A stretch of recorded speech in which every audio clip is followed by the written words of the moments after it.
अडवाणी की बात करें तो उनकी एक अहम भूमिका रही है संगठन की नींव रखने में। उन्होंने काम किया है, उन्होंने अपनी जिम्मेदारी निभाई है और उनका भाषण भी वो सुन रहे थे। ये अपने आप में एक अद्भुत बात है और अब उनसे मुलाकात करने के लिए हर बार की तरह पहुंच रहे हैं प्रधानमंत्री नरेंद्र मोदी। उनका काफिला आगे बढ़ते हुए दिखाई दे रहा है। उनसे मुलाकात करेंगे, बातचीत करेंगे, जानेंगे कि जो डिसीजन लिए गए हैं वो उनमें कितना बदलाव होना चाहिए। जिस तरीके से कामकाज करते आए हैं, क्या कुछ उसमें परिवर्तन करने की जरूरत है।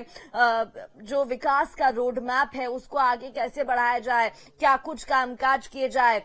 प्रधानमंत्री नरेंद्र मोदी के काफिले की ये तस्वीरें आप देख रहे हैं। मुलाकात करने के लिए आगे बढ़ते हुए वो नजर आ रहे हैं और लाल कृष्ण आडवाणी के घर पहुंच चुके हैं प्रधानमंत्री नरेंद्र मोदी। नरेंद्र मोदी पहुंचे हैं लाल कृष्ण आडवाणी के घर पर, उनसे मुलाकात करेंगे। ये तस्वीरें आप देख रहे हैं। इससे पहले हमने आपको तस्वीरें दिखाई जहां सदन में वो मुलाकात कर रहे थे।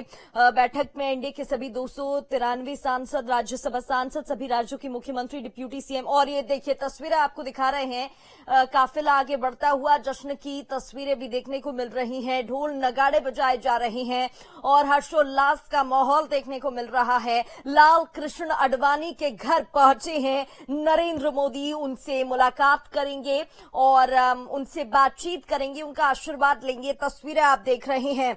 तो सबसे पहले हमने सदन की आपको तस्वीरें दिखाई। एनडीए की संसदीय दल का लगातार तीसरी बार नेता चुना गया।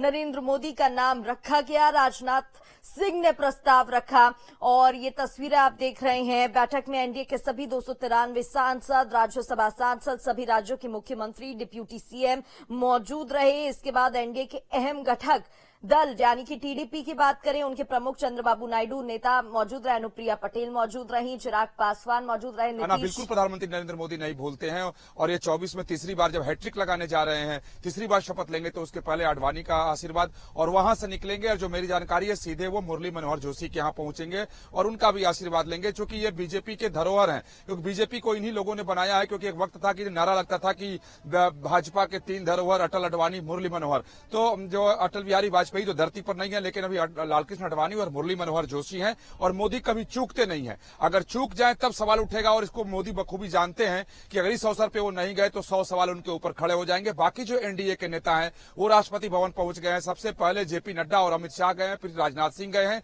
और उसके बाद जो एनडीए के दूसरे नेता हैं, क्योंकि यहाँ जो प्रक्रिया है, संवैधानिक प्रक्रिया नहीं कहेंगे कि इसको, जो संसदीय प्रक्रिया है कि उसमें राजनीतिक दल के नेता ही जाकर के सरकार बनाने का दावा पेश करते हैं। तो बीजेपी की तरफ से नड्डा